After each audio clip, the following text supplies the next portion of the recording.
രാവിലെ ഉറക്കെഴുന്നേറ്റ് നോക്കുമ്പം പ്രഭാത കാഴ്ചകളൊക്കെ വളരെ മനോഹരമായിട്ടുള്ളതായിരുന്നു. അങ്ങനെ ബ്രേക്ക്ഫാസ്റ്റ് ഒക്കെ കഴിച്ചു കഴിഞ്ഞിട്ട് ഞാൻ കരുതി നേരെ മേപ്പാടിയിൽ കുഞ്ഞാമാന്റെ അടുത്തോട്ടേക്ക് പോവാന്നുള്ളത്. പണ്ട് സ്കൂളിലൊക്കെ അവധി കിട്ടുമ്പം ആദ്യം ഓടിച്ചെല്ലുന്ന സ്ഥലങ്ങളായിരുന്നു. ഇപ്പൊ കോളേജിലും പത്രാസുകാരിയൊക്കെ ആയിന്ന് കരുതുന്നുണ്ടെങ്കിൽ തെറ്റിട്ടോ. അങ്ങനെയൊന്നുമല്ല, ഇപ്പൊ പോയി നിൽക്കാനൊക്കെ ചെറിയ ചമ്മലായി തുടങ്ങിയിട്ടുണ്ട്. റോഡിന്റെ ഒക്കെ അവസ്ഥ വളരെ പരിതാപകരമായിരുന്നു. അങ്ങനെ ഞാൻ നടന്ന് വടുവഞ്ചാൽ എത്തിയിട്ടുണ്ട്. പതിവില്ലാത്തൊരു കോടയും മഞ്ഞും ഒക്കെ കാണുന്നുണ്ടായിരുന്നു ടൗണിൽ നിന്ന് നോക്കുമ്പം. അങ്ങനെ ബസ് സ്റ്റോപ്പിൽ ചെന്ന് നോക്കുമ്പം അവിടെ ഒരുപാട് ബസ്സുകൾ കിടപ്പുണ്ട്. അതിൽ എനിക്ക് പോവേണ്ട മേപ്പാടി ബസ്സിൽ ഞാനിതേ കയറിയിരുന്ന് 20 രൂപയും കൊടുത്തിട്ട് ടിക്കറ്റും എടുത്ത് കൈ പിടിച്ചിട്ടുണ്ടായിരുന്നു. യാത്രക്കാരൊക്കെ നോക്കി നല്ല രസമായിട്ട് എൻ്റെ യാത്ര അവിടെ നിന്ന് തുടങ്ങി. ഞാനിങ്ങനെ പുറത്തോട്ടൊക്കെ നോക്കി കാഴ്ചകളൊക്കെ കണ്ട് ആസ്വദിച്ചിരിപ്പായിരുന്നു. എല്ലാരും പറയാറില്ലേ പച്ച പരവതാനി വിരിച്ചു കിടക്കുന്ന നെൽവയൽ എന്നൊക്കെ. ഇവിടെ ഇപ്പൊ തൽക്കാലം നെൽവയലില്ല. അതുകൊണ്ട് നിങ്ങൾ തൽക്കാലം നമ്മുടെ ഈ ഒരു എസ്റ്റേറ്റ് വെച്ച് അഡ്ജസ്റ്റ് ചെയ്യാം. ഇങ്ങനെ കാഴ്ചകളൊക്കെ കാണുന്ന സമയത്ത് ആ കാണുന്ന തേയിലത്തോട്ടത്തിലൂടെ ഞാനും എൻ്റെ പിറകെ ഷാറൂഖ് ഖാനൊക്കെ ഓടി വരുന്നത് പോലൊക്കെ ഒരു തോന്നലായിരിക്കും എനിക്ക്. ഇങ്ങനെ എസ്റ്റേറ്റിൽ പണിയെടുക്കുന്ന എസ്റ്റേറ്റ് തൊഴിലാളികളൊക്കെ താമസിക്കുന്നതാണ് ഇതുപോലത്തെ കുഞ്ഞി കുഞ്ഞി വീടുകളുള്ള പാടികളിൽ. നല്ല രസമായിരിക്കും, അതേപോലെ തന്നെ ഒരുപാട് ഒത്തൊരുമയായിരിക്കും. അങ്ങനെ കുറച്ചു നേരത്തെ യാത്രയ്ക്ക് ശേഷം നമ്മളിതാ മേപ്പാടിയിൽ എത്തിയിട്ടുണ്ട്. അധികം വൈകാതെ തന്നെ ആപ്പാപ്പാനെ ഞാൻ കണ്ടുപിടിക്കുകയും ചെയ്തു. മേപ്പാടിയിലുള്ള ഒരു ഹോട്ടലിൽ കയറി. നമുക്ക് ഏതായാലും ഇവിടുന്ന് നേരെ മുണ്ടക്കായലോട്ട് പോകേണ്ട ഒരു ആവശ്യമുണ്ട്. അവിടെയുള്ള ആളുകൾക്ക് വേണ്ടിയിട്ടുള്ള ഭക്ഷണങ്ങൾ എടുക്കാനായിട്ടാണ് നമ്മൾ നേരെ ഹോട്ടലിൽ വന്നത്. അവർക്ക് വേണ്ട ഭക്ഷണങ്ങളൊക്കെ അവിടുന്ന് കളക്ട് ചെയ്ത് ഞാനും ആപ്പാപ്പയും അനും കൂടി നേരെ മുണ്ടക്കായലോട്ടാണ് ആദ്യം പോയിട്ടുണ്ടായിരുന്നത്. മുണ്ടക്കായലെ അവസ്ഥകളൊക്കെ എന്താണ് എങ്ങനെയാണ് എന്നുള്ളത് ഞാനൊരു ഡീറ്റെയിൽഡ് വീഡിയോ ചെയ്തിട്ടുണ്ട്.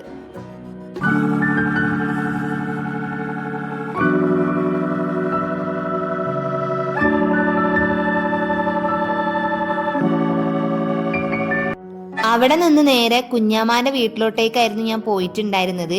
ഭക്ഷണമൊക്കെ കഴിച്ചിട്ട് നേരെ വീട്ടിൽ പോകണം എന്നായിരുന്നു എൻ്റെ ഒരു പ്ലാനൊക്കെ. അതൊന്നും നടന്നില്ല. അവിടെ ചെന്നപ്പോൾ തന്നെ ഒരുപാട് മഴയൊക്കെ പെയ്ത് ഞാൻ വല്ലാണ്ട് നനഞ്ഞിട്ടുണ്ടായിരുന്നു. ഡ്രസ്സൊക്കെ അതേപോലെ നന്നായിട്ട് നനഞ്ഞിട്ടുണ്ടായിരുന്നു. അതുകൊണ്ട് തന്നെ ഇവിടെ വന്ന് ഡ്രസ്സൊക്കെ മാറ്റി ഭക്ഷണമൊക്കെ കഴിച്ച് ഇവിടെ താമസിച്ച് നാളെ രാവിലെ പോവാന്ന് വിചാരിച്ചു ഞാൻ. ഇവിടെ ആണെങ്കിൽ നല്ല രസാട്ടോ. കുറേ എന്താ പറയുക കോഴികളും അതേപോലെ തന്നെ മീനൊക്കെ ഉള്ള ചെറിയ വളർത്തുന്ന കുളവും ഒക്കെ ഉണ്ട്. ഇത് കുഞ്ഞാമാന്റെ ഏറ്റവും ചെറിയ മോനാണ്. ഓൻ ഭയങ്കര രസാട്ടോ. റാദി എന്നാണ് പേര്.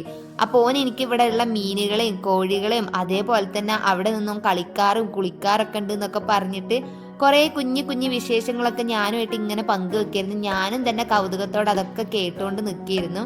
ഈ മേപ്പാടി ഭാഗത്ത് നിന്ന് ചൂരൽമല ആ ഒരു ഭാഗത്തോട്ടേക്ക് തിരിയുമ്പോൾ തന്നെ കാണാനായിട്ട് നല്ല രസമാണ് ഇവിടുത്തെ സ്ഥലങ്ങളൊക്കെ. ഒരു എസ്റ്റേറ്റ് ഏരിയ ആയതുകൊണ്ട് തന്നെ അതിൻ്റെ സൈഡിലും നടുവിലൊക്കെ ആയിട്ടാണ് വീടുകളൊക്കെ വരുന്നത്.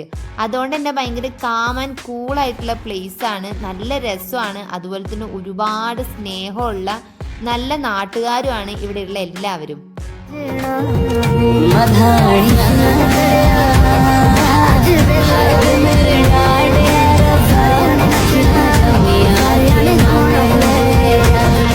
തോട്ടുവക്കിലുള്ള കളികളൊക്കെ കഴിഞ്ഞ് വൈകുന്നേരത്തെ കാലാവസ്ഥയൊക്കെ കണ്ടപ്പോൾ ഞങ്ങൾ ചുമ്മാ ഒന്ന് നടക്കാൻ ഇറങ്ങിയാലോ എന്ന് കരുതി. കാരണം നല്ലൊരു ഇളം വെയിലും കുഞ്ഞി കാറ്റൊക്കെ ഉള്ള നല്ല രസമുള്ള ഒരു കാലാവസ്ഥയായിരുന്നു. എനിക്കാണെങ്കിൽ ഇടയ്ക്ക് ഇങ്ങനെ ഒരു സൺ കിസ് ഒക്കെ കിട്ടുന്നുണ്ട്. അതിന് വേണ്ടിയിട്ടാണ് ഞാൻ അവിടെ ഇങ്ങനെ നിൽക്കുന്നത്. ഓനാണെങ്കിൽ എനിക്ക് ഏതൊക്കെയോ മരത്തിൻ്റെ അവിടെയൊക്കെ പോയിട്ട് റംബുട്ടാൻ്റെ കായൊക്കെ പറിച്ചുകൊണ്ടെന്ന് കാണിച്ചു തരുന്നുണ്ടായിരുന്നു. നല്ല രസമായിരുന്നു കേട്ടോ. അപ്പം ഞങ്ങളെല്ലാവരും കൂടി ഇതാ ഒന്ന് ജസ്റ്റ് ഒന്ന് ഡ്രസ്സൊക്കെ ഒന്ന് മാറ്റി ചുമ്മാ ഇതുവഴി ഒന്ന് ഇറങ്ങി നടക്കാമെന്ന് കരുതിയിട്ടാണ്. ഇതാണ് കുഞ്ഞാമാൻ്റെ മുറ്റത്ത് ഇറങ്ങിയാലുള്ള ഒരു കാഴ്ച എന്ന് പറഞ്ഞിട്ടുണ്ടെങ്കിൽ നല്ല ഭംഗിയായിട്ട് ബാക്കിൽ വലിയ മലകളും ചുറ്റോട് ചുറ്റും നല്ല രസമുള്ള നീണ്ടു കിടക്കുന്ന എസ്റ്റേറ്റും ഒക്കെ കാണാൻ പറ്റും. പിന്നെ ഇതിൽ കൂടെ ഒരു കുഞ്ഞു വഴിയുണ്ട്. ഞങ്ങൾ എപ്പോഴും ഇവിടെ വന്നിട്ടുണ്ടെങ്കിൽ നടക്കാൻ പോകുന്ന ആ ഒരു വഴി എന്ന് പറഞ്ഞാൽ അതിരിക്കും. നമുക്ക് എല്ലാവർക്കും ഉണ്ടാവുമല്ലോ, നമ്മൾ തറവാട്ട് വീട്ടിലോ കസിൻസിൻ്റെ വീട്ടിലൊക്കെ പോയാലും നമ്മൾ എപ്പോഴും ഇറങ്ങി നടക്കുന്നൊരു മാസ്റ്റർ പീസ് വഴി എന്ന് പറഞ്ഞിട്ടൊരു സ്ഥലം. അപ്പം അങ്ങനെയുള്ള ഇവിടുത്തെ സ്ഥലം എന്ന് പറഞ്ഞാൽ ഇതാണ്. ഞങ്ങൾ എപ്പോൾ വന്നാലും ഇതുവഴിയാണ് ഇറങ്ങി നടക്കാറുള്ളത്. കൂട്ടത്തിൽ ഞങ്ങൾ ഓളെ വേറൊരു കസിനും കൂടി ഉണ്ടായിരുന്നു. ആളെയും കൂടി കൂട്ടിയിട്ടുണ്ടായിരുന്നു കേട്ടോ. നല്ല ഉറവ പൊട്ടിയിട്ട് വരുന്ന തെളിഞ്ഞ വെള്ളം ഈ കൂടെയൊക്കെ ഇങ്ങനെ പോണുണ്ട്. അപ്പോൾ അതൊക്കെ കണ്ടപ്പോൾ ചുമ്മാ വെറുതെ അവിടെ ഇരുന്ന് ഇങ്ങനെ ഒന്ന് കുറച്ചു നേരം കളിച്ച് പിന്നെ അങ്ങനെ ഓരോ വർത്താനങ്ങളൊക്കെ പറഞ്ഞ് ഇങ്ങനെ നടക്കിയിരുന്നു. കാരണം കുറച്ചങ്ങോട്ട് പോയിട്ടുണ്ടെങ്കിൽ ചെറിയൊരു വെള്ളച്ചാട്ടം ഉണ്ട്. അപ്പൊ അതൊക്കെ കാണാന്ന് പറഞ്ഞിട്ടായിരുന്നു പോകുന്നുണ്ടായിരുന്നത്. ബാക്ക് വശത്ത് വലിയ വലിയ മലകളും അതേപോലെ തന്നെ ഒരുപാട് സ്ഥലങ്ങളൊക്കെ ഉണ്ട്. നമുക്ക് ചില സ്ഥലങ്ങളിലോട്ട് ഈ ഒരു സമയത്ത് പോവാൻ പറ്റില്ല, അങ്ങോട്ടേക്ക് പോവാൻ പാടില്ല എന്നൊക്കെ പറഞ്ഞിട്ടുണ്ട്. അപ്പൊ പിന്നെ ഇത്രയൊക്കെ പ്രശ്നങ്ങൾ ഇവിടെ ഉണ്ടായ സ്ഥിതിക്ക് പോവണ്ടെന്ന് പറഞ്ഞ സ്ഥലത്തോട്ട് പോവാനായിട്ട് നമുക്ക് ഒരു പേടിയാണ്. അപ്പൊ അങ്ങനെ നമ്മൾ അങ്ങോട്ടേക്കൊന്നും പോയിട്ടില്ല. ഇതിൽ കൂടി ഇങ്ങനെ നടന്നു വരുമ്പം ഇതുപോലെ ഒരു ചെറിയൊരു പാലം കാണാം. ഈ പാലത്തിന്റെ ഇവിടെ നിന്ന് ഇങ്ങനെ നോക്കുമ്പോൾ ഈ കാണുന്നതാണ് ഒരു കുഞ്ഞു വെള്ളച്ചാട്ടം. നിങ്ങളോട് പറയുമ്പോൾ നിങ്ങൾ വലിയ വെള്ളച്ചാട്ടമായിട്ട് കരുതിയിരിക്കണമെങ്കിൽ തെറ്റിട്ടോ. അത്ര വലുതൊന്നുമല്ല, ഒരു കുഞ്ഞു വെള്ളച്ചാട്ടം ഉണ്ടായിരുന്നു. അപ്പൊ ആ വെള്ളച്ചാട്ടമൊക്കെ കുറച്ചു നേരം നിന്ന് കണ്ട് അതിന്റെ അടുത്ത് നിന്നൊക്കെ കുറച്ചു നേരം ഒരു ഫോട്ടോ ഒക്കെ എടുത്ത് പിന്നെ അതിന്റെ താഴോട്ടേക്ക് സാഹസികമായി ഇറങ്ങിയിട്ട് ചെറിയ ഫോട്ടോ ഒക്കെ എടുക്കാൻ വേണ്ടി അനു കുറച്ച് ശ്രമിച്ചു. പക്ഷെ അതൊന്നും നടന്നില്ല ഗൈസ്. പിന്നെ മഴയൊക്കെ പെയ്ത സമയത്ത് ഈ ഒരു ഭാഗത്തും നല്ല വെള്ളമൊക്കെ ഉണ്ടായിരുന്നു. കുത്തിയൊലിച്ച് ഇങ്ങനെ വെള്ളമൊക്കെ പോയിട്ടുണ്ടായിരുന്നു. പിന്നെ ഇത് ഉൾവശത്തോട്ടായതുകൊണ്ട് വലിയ കുഴപ്പമൊന്നുമില്ല. പക്ഷെ നല്ല ഭംഗിയുള്ളൊരു ക്യൂട്ടായിട്ടുള്ള കുഞ്ഞു വെള്ളച്ചാട്ടമായിരുന്നു കേട്ടോ. ഞങ്ങൾ കുറേ നേരം അവിടെ നിന്ന് ഫോട്ടോസും വീഡിയോസൊക്കെ എടുത്ത് അതൊക്കെ കണ്ട് തിരിച്ചു പോകാൻ വേണ്ടി ഇങ്ങോട്ട് പോന്നു. പിന്നെ നമ്മൾ ഒരുപാട് ദൂരത്തോട്ടേക്കൊന്നും പോയിട്ടില്ല. കാരണം ഒന്നാമത് ഇങ്ങനെ ദുരന്തം നടന്നൊരു സ്ഥലമാണ്. അപ്പം നമ്മൾ ഒരുപാട് ഉള്ളേരിയക്കൊക്കെ പോകുമ്പം പറയാതെ പോയാൽ വീട്ടുകാർക്കൊരു ടെൻഷൻ ആവുമല്ലോ. പിന്നെ നമുക്കങ്ങനെ ആസ്വദിച്ച് നടക്കാനും പറ്റില്ല. കാരണം കാഴ്ചക്ക് മാത്രമേ ഉള്ളൂ ഇവിടെ ഭംഗിയൊക്കെ. മൊത്തം അട്ടയാണ്. നമ്മളൊരു 2 നടത്തം അങ്ങോട്ടും ഇങ്ങോട്ടും നടന്നാൽ കാലിലോട്ട് അട്ട കയറും. അതാണ് ഇപ്പോൾ ഇവിടുത്തെ ഒരു അവസ്ഥ എന്ന് പറഞ്ഞിട്ടുണ്ടെങ്കിൽ. പക്ഷേ സത്യം പറയാലോ, ഇവിടെ നിന്ന് ഇങ്ങനെ നോക്കിയാലായിട്ട് ഭയങ്കര രസമുള്ള വ്യൂ ആട്ടോ. ഇതേപോലെ തന്നെയാണ് മുണ്ടക്കായിലുള്ള വ്യൂ എന്ന് പറഞ്ഞിട്ടുണ്ടെങ്കിലും ഫുള്ള് ചുറ്റോട് ചുറ്റും എസ്റ്റേറ്റുകളാണ്. എസ്റ്റേറ്റിൽ പണിയെടുക്കുന്നവരാണ് അവിടെയുള്ള പകുതി മുക്കാൽ ആളുകളും. അപ്പൊ അവരുടെ കുറെ കുഞ്ഞി കുഞ്ഞി വീടുകളും ചെറിയ ഹോം ടൗൺ ഒക്കെ ആയിട്ടാണ് അവിടുത്തെ സ്ഥലം എന്ന് പറഞ്ഞിട്ടുണ്ടെങ്കിൽ. കുഞ്ഞാമാന്റെ വീട് നിൽക്കുന്ന ഈ ഏരിയ എന്ന് പറഞ്ഞാലും അങ്ങനെ തന്നെയാട്ടോ. ഇവിടുന്ന് നമുക്ക് ടൗൺ ഏരിയയിലോട്ടൊക്കെ പോകണമെങ്കിൽ കുറച്ച് അങ്ങോട്ടേക്ക് പോകണം. ഇവിടെ അങ്ങനെ വലിയ ടൗൺ ഒക്കെ പോലത്തെ അങ്ങനത്തെ കടകളും കാര്യങ്ങളൊന്നുമില്ല. വലിയ ഏക്കർ കണക്കിനുള്ള എസ്റ്റേറ്റ് ആണ്. എസ്റ്റേറ്റുകൾക്ക് ഇടയിലൂടെയൊക്കെ ഇപ്പോൾ നമ്മൾ നേരത്തെ പറഞ്ഞതുപോലെ തന്നെ കുഞ്ഞി കുഞ്ഞി പുഴകളും ചെറിയ വെള്ളച്ചാട്ടങ്ങളൊക്കെ ഇവിടെ ഉണ്ട്. അതിൻ്റെ നടുവിലൊക്കെ ആയിട്ടാണ് വീടുകൾ വരുന്നത്. അപ്പം അതുകൊണ്ട് തന്നെ ഒരുപാട് ശബ്ദവും ഭയങ്കര ബഹളവും ഭയങ്കര ഇടങ്ങേറും വണ്ടികളെ സൗണ്ട് അങ്ങനെയൊന്നുമില്ല. ടൗണിൽ നിന്നൊക്കെ ഒരുപാട് വ്യത്യസ്തമായി മാറി നിന്ന് ഭയങ്കര കാമൻ കൂളായിട്ടുള്ള ഒരു പ്ലേസ് ആണ്. അപ്പൊ നല്ല രസമാണ്. നമുക്ക് രാവിലെ എഴുന്നേറ്റ് നോക്കിയാലുള്ള കാഴ്ചകൾ കാണാനാണെങ്കിലും നടക്കാനൊക്കെ ഒരുപാട് സ്ഥലങ്ങളുണ്ട്. കാണാനൊക്കെ ആയിട്ട് ഒരുപാട് ഭംഗിയുള്ള ഭയങ്കര ഫോട്ടോ ഒക്കെ എടുക്കാൻ പറ്റിയ നല്ല നല്ല ലൊക്കേഷനുകളൊക്കെ ഉണ്ട്. പക്ഷെ ഒരു കുഴപ്പം ഇതാണ്, നമുക്കിങ്ങനെ ആസ്വദിച്ച് നടക്കാം. ബട്ട് കാലിൽ എപ്പോഴാണ് അട്ട കയറി കൂടുക എന്ന് പറയാൻ പറ്റില്ല. അപ്പൊ ഇതാണ് കുഞ്ഞാമാന്റെ 2ാമത്തെ മോന്. അപ്പൊ ഇവൻ കളിയൊക്കെ കഴിഞ്ഞിട്ട് വരുന്ന വഴിയാണ്. വന്ന് നേരെ കുറച്ചു നേരം ഇരുന്ന് വർത്താനൊക്കെ പറഞ്ഞിട്ട് ആദ്യത്തെ ചോദ്യം എന്നോട് ഇരുന്നു, ഇന്ന് പോവില്ലല്ലോ, ഇന്ന് വീട്ടിൽ നിൽക്കല്ലേ, നാളെ അല്ലേ പോവുള്ളൂ എന്ന്. ഞാൻ പറഞ്ഞു ആയിക്കോട്ടെ, നാളെ പോവാം, വാ നമുക്ക് എന്നാ പിന്നെ ഇനി വീട്ടിലോട്ടേക്ക് പോവാന്ന് പറഞ്ഞ് അങ്ങനെ കാഴ്ചകളൊക്കെ കണ്ട് ഞങ്ങൾ വൈകുന്നേരമായപ്പോൾ വീട്ടിൽ പോയി. പിറ്റേന്ന് രാവിലെ ഞാൻ എഴുന്നേറ്റിട്ടുണ്ട്. എനിക്കൊരു 10:45 ആകുമ്പോൾ ബസ്സുണ്ട്. അപ്പൊ ബസ്സിന് പോകണം. രാവിലെ ഞാൻ നോക്കുമ്പോൾ ആരെയും കാണാനില്ല. കുട്ടികളൊക്കെ ക്ലാസ് പോയിട്ടുണ്ടായിരുന്നു മദ്രസിൽ. അപ്പം ചെറിയൊരു മഴയൊക്കെ പെയ്ത് കഴിഞ്ഞിട്ടുണ്ടായിരുന്നു കേട്ടോ. അപ്പൊ രാവിലെ എഴുന്നേൽക്കുമ്പോൾ കുഞ്ഞാമാന്റെ വീട്ടിന്റെ ഇവിടുത്തെ ഒരു കാഴ്ച എന്ന് പറഞ്ഞാൽ ഇങ്ങനെയാണ്. നല്ല ഭംഗിയായിട്ട് കാണാനായിട്ട് കോടയൊക്കെ മൂടിക്കെട്ടി ഒരു കുഞ്ഞു മഴയൊക്കെ പെയ്തുകൊണ്ട് ചെറിയൊരു തണുപ്പൊക്കെ ഉണ്ട്. അങ്ങനെ എനിക്ക് കുഞ്ഞാമുള്ള ചായയൊക്കെ തന്നിട്ടുണ്ടായിരുന്നു. ഞാൻ ചായയൊക്കെ കുടിച്ചു. കുട്ടികളില്ലാത്തതുകൊണ്ട് തന്നെ ഒച്ചപ്പാടും അനക്കവും ഒന്നും ഇല്ലാത്ത പോലെയൊക്കെ ആയിരുന്നു. ബഹളമൊന്നും ഇല്ലായിരുന്നു. ആപ്പാപ്പി അതേപോലെ തന്നെ രാവിലെ തന്നെ പണിക്കായിട്ട് പോയിട്ടുണ്ടായിരുന്നു. പിന്നെ ഉമ്മയുണ്ടായിരുന്നു, ഇവിടുത്തെ ഉപ്പയും ഉണ്ടായിരുന്നു. അവർ രണ്ടുപേരും ചായയുടെയൊക്കെ കഴിഞ്ഞിട്ട് ഉപ്പ പത്രമൊക്കെ വായിക്കായിരുന്നു. അങ്ങനെ ഞാൻ ചായയൊക്കെ കുടിച്ചു കഴിഞ്ഞു. ഡ്രസ്സൊക്കെ മാറി എൻ്റെ സാധനങ്ങളൊക്കെ എടുത്ത് വീട്ടിലോട്ട് പോവാൻ വേണ്ടി ഇറങ്ങുകയാണ്. പോണ വഴിക്കുള്ള കാഴ്ചകളാട്ടോ കാണുന്നത്. ഇവിടുന്ന് അങ്ങനെ ഒരുപാട് ബസ്സുകളൊന്നും, ഇതിപ്പോൾ ചൂരൽമലയിലോട്ടേക്കുള്ള ഒരു ബസ്സാണ്.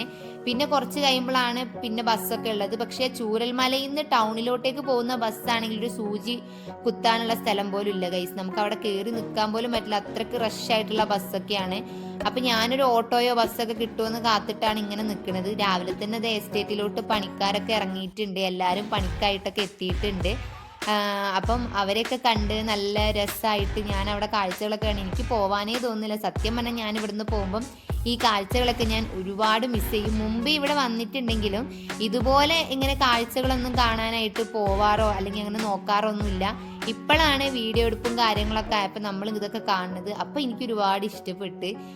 അങ്ങനെ കുറച്ചു നേരം കാത്തു നിന്നിട്ടാണ് എനിക്ക് ഓട്ടോറിക്ഷ കിട്ടിയിട്ടുണ്ടായിരുന്നത്. അപ്പം ഞാൻ അങ്ങനെ ഓട്ടോ ഒക്കെ കയറി.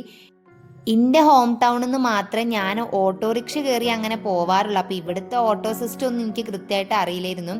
അങ്ങനെ ഞാനിതാ മേപ്പാടി ടൗണിലെത്തി. അവിടുന്ന് നേരെ ബസ് സ്റ്റാൻഡിലോട്ട് നടന്ന് അവിടുന്ന് ബസ്സൊക്കെ പിടിച്ച് വീട്ടിലോട്ട് പോകാൻ വേണ്ടി നിൽക്കുകയാണ്. ബസ് ഇങ്ങനെ കയറുമ്പോൾ ഇങ്ങനെ ഈ സൈഡ് സീറ്റിലിരിക്കുമ്പോൾ എനിക്ക് പെട്ടെന്ന് ഇങ്ങനെ വേറെ എന്തെങ്കിലുമൊക്കെ കാര്യങ്ങളാണ് ചിന്തയിലോട്ട് വരിക. മെയിനായിട്ട് എനിക്ക് വന്ന കാര്യങ്ങൾ തന്നെ മുണ്ടക്കായലോട്ട് പോയപ്പോൾ ഉള്ള ആ ഒരു കാഴ്ചകളൊക്കെ തന്നെയായിരുന്നു. എനിക്ക് ഭയങ്കരമായിട്ട് അത് മനസ്സ് തട്ടിയിട്ടുണ്ടായിരുന്നു. അപ്പം അതൊക്കെ ഞാൻ കുറേ ഇങ്ങനെ ആലോചിച്ചിരുന്നു. അങ്ങനത്തെ കുറേ കാര്യങ്ങളൊക്കെ ആലോചിച്ചിട്ടാണ് ഞാൻ ഇങ്ങനെ പോകുന്നുണ്ടായിരുന്നത്. പിന്നെ ഇങ്ങനെ കുറേ തോട്ടം തൊഴിലാളികളൊക്കെ രാവിലെ ആയതുകൊണ്ട് ഇങ്ങനെ പണിക്കിറങ്ങിയിട്ടുണ്ടായിരുന്നു. കുറേ കടകളും വീടുകളൊക്കെ ഇങ്ങനെ പൂട്ടിക്കിടക്കുന്നതൊക്കെ കണ്ടു. ഈ ഒരു ഏരിയയിൽ കൂടെ പോകുമ്പം ഇതാണ് ഒരു അരപ്പറ്റ സ്കൂള്. ഇവിടെയാണ് ഒരു ക്യാമ്പ് ഉണ്ടായിരുന്നത്. കുറേ ആളുകൾ ഇവിടെയായിരുന്നു താമസിച്ചിട്ടുണ്ടായിരുന്നത്. എൻ്റെ ഉമ്മയൊക്കെ പഠിച്ച സ്കൂളായിരുന്നു അത്. ഇതാണ് എൻ്റെ ഉമ്മാൻ്റെ നാട്. ഇവിടെയാണ് ഇവിടുന്ന് കുറച്ച് അങ്ങോട്ടേക്ക് പോകുമ്പോഴാണ് ഉമ്മാൻ്റെ വീടൊക്കെ ഉള്ളത്. അങ്ങനെ കാഴ്ചകളൊക്കെ കണ്ട് കുറേ എന്തൊക്കെയോ ഇങ്ങനെ കുത്തിരുന്ന് ആലോചിച്ച് ഞാൻ അങ്ങനെ വീട്ടിലോട്ട് പോവാണ്. ഈ വീഡിയോ എടുത്തിട്ട് കുറേ നാളായിട്ടുണ്ട്. ഞാനിത് ഇപ്പോഴാണ് വോയിസ് ഓവറൊക്കെ കൊടുത്ത് അപ്ലോഡ് ചെയ്യണത്. എനിക്കാണെങ്കിൽ നല്ല ക്ഷീണമൊക്കെ ഉണ്ട് കേട്ടോ. എൻ്റെ മുഖം കാണുമ്പോൾ തന്നെ നിങ്ങൾക്ക് മനസ്സിലാവുമല്ലോ. വേറൊന്നുമല്ല, ഇന്നലെ ഉള്ള മഴയും ഒക്കെ മുഴുവൻ കൊണ്ടിട്ട് എനിക്ക് നല്ല പനിക്കോളും ജലദോഷവും ഒക്കെ വരുന്നുണ്ടായിരുന്നു. ഈ ഒരു വോയിസ് ഓവറൊക്കെ കൊടുക്കുമ്പോൾ ഞാൻ നല്ല പനിയൊക്കെ കഴിഞ്ഞ് ഒരു ആഴ്ചത്തെ കിടപ്പൊക്കെ കഴിഞ്ഞ് നീച്ചിട്ടാണ് ഞാൻ ഈ വോയിസ് ഓവർ കൊടുക്കണതും വീഡിയോ എഡിറ്റ് ചെയ്യണതും ഇടണതൊക്കെ. അപ്പം അങ്ങനെ നമ്മൾ തിരിച്ച് വീട്ടിലോട്ടേക്ക് പോകണം. എനിക്ക് എങ്ങനെയെങ്കിലുമൊക്കെ വീട്ടിലെത്തിയാൽ മതി എന്നായിട്ടുണ്ടായിരുന്നു. കാരണം നല്ല ടയേർഡ് ഉണ്ടായിരുന്നു, നല്ല ബോഡി പെയിൻ ഒക്കെ ഉണ്ടായിരുന്നു. കാരണം അത്രയും നേരം വണ്ടിയിലിരുന്ന് പോവലും പിന്നെ ആ മഴയൊക്കെ കൊള്ളലും കൂടി ആയപ്പം നല്ല ബോഡി പെയിൻ ഒക്കെ ഉണ്ടായിരുന്നു. പിന്നെ ഇതാ ഇവിടുന്ന് എൻ്റെ വീട്ടിലോട്ട് പോകുമ്പോൾ മെയിനായിട്ട് നിങ്ങൾക്ക് കാണിച്ചു തരാനുള്ള കാഴ്ച എന്ന് പറഞ്ഞാൽ ഈ തേയിലത്തോട്ടം മാത്രമേ ഉള്ളൂ. കാരണം നമ്മളിവിടെയൊക്കെ ഫുള്ള് ഫാക്ടറികൾ, തേയിലൻ്റെ ഫാക്ടറികളായിരിക്കും. അതേപോലെ തന്നെ തേയിലത്തോട്ടാണ് മെയിനായിട്ട് ഉണ്ടാവുക ഏക്കർ കണക്കിന്. അങ്ങനെ ഞാനിതാ എൻ്റെ വീട്ടിലോട്ട് എത്തി. അങ്ങനെ ഗൈസ് നമ്മളിതാ തിരിച്ച് വീട്ടിലോട്ട് എത്തി. ഇപ്പം ഞാൻ ഓട്ടോ ഇറങ്ങി ഇതാ വീട്ടിൽ കയറി. പനിയില്ല, ബട്ട് ജലദോഷം ഉണ്ട്. ഞാൻ ഇന്നലെ കൊണ്ട മഴ നിങ്ങൾക്ക് ഞാൻ കാണിച്ചു തന്നില്ല. അമ്മാരി മഴയൊക്കെ കൊണ്ട് ഫുള്ള് എന്താ പറയുക നനഞ്ഞു പിണ്ടിയായിട്ടാണല്ലോ തിരിച്ചെത്തിയത്. അപ്പോൾ അതുകൊണ്ടായിരിക്കും ജലദോഷം ഉണ്ട്. ഇപ്പോൾ പനി പിടിക്കുമെന്നൊന്നും അറിഞ്ഞൂടെ. ഇപ്പം കറൻ്റ്ലി പനിയൊന്നുമില്ല. പക്ഷേ ഇന്നലെ പോയ ഉഷാറൊന്നും ഇപ്പോൾ തിരിച്ചെത്തിയപ്പോൾ ഇല്ല. നല്ലൊരു ടയേർഡൊക്കെ ഉണ്ടായിരുന്നു. അപ്പോൾ ഏതായാലും അടുത്ത വീഡിയോ ആയിട്ട് വരുന്നത് വരെ ബൈ ബൈ. എല്ലാവരും സബ്സ്ക്രൈബ് ചെയ്യുക, ലൈക്ക് ചെയ്യുക, ഷെയർ ചെയ്യുക, ഫോളോ ചെയ്യുക, എല്ലാം ചെയ്യുക. അപ്പം ഇനി ഞാൻ നേരെ പോയിട്ട് ഡ്രസ്സൊന്ന് മാറ്റി ഒന്ന് കുളിച്ച് ഒന്ന് റെഡി ആവട്ടെ. അടിപൊളിയായിരുന്നു കേട്ടോ. കുഞ്ഞാമാൻ്റെ വീട്ടിൽ സെറ്റായിരുന്നു. അപ്പോൾ ഇതാ സെറ്റാണ്. അപ്പം ഇനി നേരെ വീട്ടിലേക്ക് പോട്ടെ.